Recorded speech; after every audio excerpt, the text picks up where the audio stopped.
आपल्या सोबत आहेत ज्येष्ठ कृषी अर्थतज्ञ विजय जावंदेजी। काल सरकारनं मदत जाहीर केलेली आहे 2215 कोटींची आणि आज सगळं सरकार हे शेतकऱ्यांच्या बांधावर आहे। तुम्ही कसं बघता याच्याकडे? नाही, चांगली गोष्ट आहे, आनंदाची गोष्ट आहे ही की यांनी शेवटी हा निर्णय घेतला। मी कालच तुम्हाला सांगितलं की अजित पवारांचं जेव्हा मी हे ऐकलं की त्यांनी आपले सगळे दौरे रद्द केलेत आणि याचा सगळा फोकस हा या सगळ्या त्रस्त शेतकऱ्यांना मदत करण्याचा आहे, चांगली गोष्ट आहे ना। आणि काल त्यांनी मदत जाहीर केली, याचंही आपण स्वागत करूया। पण मला एक समजत नाही की काल 8500 रुपये जिरायत करता जाहीर केलं आहे, ते 2 हेक्टरपर्यंत केले। 2023ची मदत 13600 रुपये प्रति हेक्टरी यांनी दिलेली आहे, ती 3 हेक्टरपर्यंत दिलेली आहे।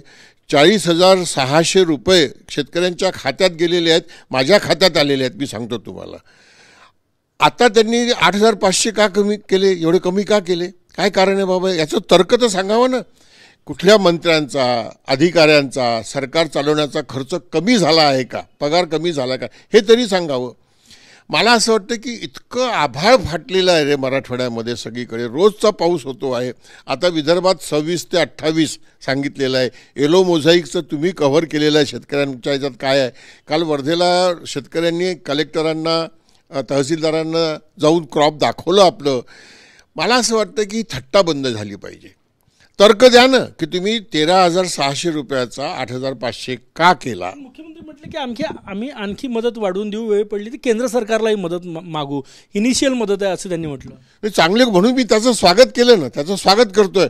पण ही थट्टा नका करू। आणि 2 हेक्टर का, 3 हेक्टरच्या ऐवजी 4 हेक्टर का करत नाही?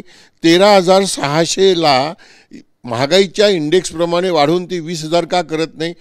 बघा तुम्ही, पाण्यात बुडलेल्या शेतात शेतकरी नाचतात आहेत, ते आपलं सोयाबीनचं पीक दाखवतात आहेत। तुम्ही पहा त्या पिकाकडे, त्याच्यावर पूर्ण शेंगा लागलेल्या आहेत। याचा अर्थ काय झाला तुम्हालाही माहिती आहे की पेरणीपासून आता कापणीपर्यंतचा सगळा खर्च त्या शेतकऱ्यांनी करून टाकलेला आहे। कमीत कमी 20,000 रुपये एकरी त्याचे मातीत गेलेले आहेत आणि तुम्ही त्याला 8,500 रुपये हेक्टरी, त्याचे 20,000 रुपये एकरी खर्च झालेले आहेत। त्याचं 4 हेक्टर असेल, 5 हेक्टर असेल, सगळं शेत उद्ध्वस्त झालं ना। वाढून द्यायला पाहिजे आणखी मदत। तुम्ही सगळी मदत नका देऊ, पण कमीत कमी 4 हेक्टरपर्यंत आणि 20,000 रुपये हेक्टरी मदत दिली तरच त्याला ऑक्सिजन मिळणार आहे। दुसरं, काल तुम्ही मला प्रश्न विचारला होता की ओला दुष्काळ जाहीर करून काय फायदा होईल। मुख्यमंत्री म्हणाले ओला दुष्काळ असं काही नाही आहे। हो, ओला दुष्काळ नाही आहे, पण दुष्काळ आहे ना, दुष्काळ जाहीर करता येतो। मी काल तुम्हाला जे सांगितलं की दुष्काळ जाहीर झाला तर कर्जवसुली थांबते, कर्जाचं पुनर्वसन होतं, बँकेकडनं पुन्हा कर्ज मिळतं, 3 किंवा 4 हप्ते होतात, ते यावेळेस द्यावे लागत नाहीत। पुढच्या मुलांची फीस माग होते, एसटीची पास फुकटात मिळू शकते, खूप गोष्टी होऊ शकतात। या गोष्टी ताबडतोब करायला पाहिजे। आज मंत्रिमंडळ बांधावर आहे, म्हणजे मुख्यमंत्री देवेंद्र फडणवीस यांनी आपल्या मंत्र्यांना सूचना दिलेल्या आहे, सगळे मंत्री आज बांधावर आहे। त्या निर्णयाकडे कसं बघता? चांगली गोष्ट आहे, आनंदाची गोष्ट आहे। पण हे सगळं पाहिल्यानंतर मला सांगावं ना त्यांनी, आमच्यासारख्या कार्यकर्त्याला त्यांनी सांगावं की तुम्ही खोटं बोलतात, आम्ही बंद करू बोलणं।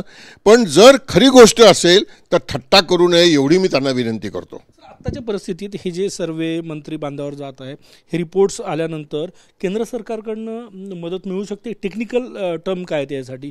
माझी अशी माहिती आहे की NDRF करता केंद्र सरकारमध्ये जवळपास 52,000 कोटी रुपयाची तरतूद करून ठेवलेली आहे।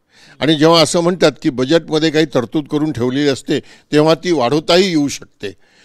आणि काल मुख्यमंत्र्यांनी प्रेस कॉन्फरन्समध्ये असं म्हटलं आहे ना की आम्ही आता केंद्राच्या मदतीची वाट पाहत नाही आहे, कारण NDRF मधली मदत आमच्याकडे आलेली आहे ऑलरेडी, म्हणजे पैसे आलेले आहेत, ते फक्त वाढून मागता येऊ शकतात ना। आणि त्यांच्याकडनं येतील तोपर्यंत आपण आपल्या बजेटमधनं व्यवस्था करू शकतो ना। राजकीय इच्छाशक्तीची गरज आहे। शेवटचा प्रश्न माझा, आत्महत्या वाढण्याची भीती आहे, कारण की प्रचंड विदर्भात अतिवृष्टी नाही आता, परंतु येलो मोजॅकमुळे सगळं सोयाबीन गेलं, मोठं नुकसान आहे। मराठवाड्यात तर अतिवृष्टी, ढगफुटीसारखा पाऊस झाला, शेतकरी निराशेत आहेत, त्यांना धीर देण्यासाठी तुम्ही काय आवाहन करणार की आता आत्महत्येसारखं टोकाचं पाऊल उचलू नका, असा त्यांना असा मॉरल धीर देणं गरजेचं आहे? मी नेहमीच आत्महत्येचा विरोध करत आलेलो आहे आणि मी नेहमीच असं म्हणत आलो आहे की आत्महत्या टिप ऑफ द आईसबर्ग आहे। होल ॲग्रिकल्चर इन क्रायसिस, सगळी शेती धोक्यात आहे. आत्महत्या हा त्याच्यातला उपाय नाही आणि आत्महत्या मीडियाने सुद्धा गाजवू नये, माझं असं मत आहे.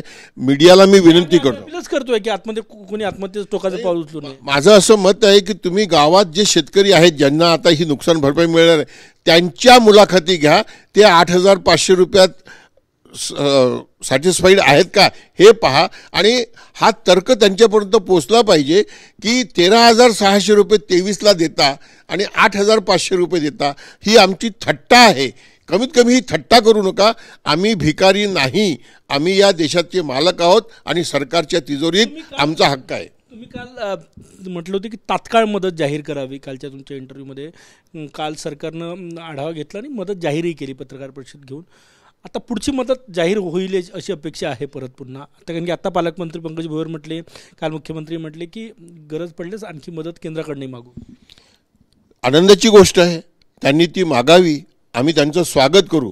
जर त्यांनी 20,000 रुपये हेक्टरी आणि 4 हेक्टरपर्यंत जर मदत जाहीर केली ना तर मी या सगळ्यांचा सत्कार करायला तयार आहे माझ्या खर्चाने. खूप खूप धन्यवाद. कॅमेरामॅन सचिन सयामसह गजानन उमाटे, TV9 मराठी, नागपूर.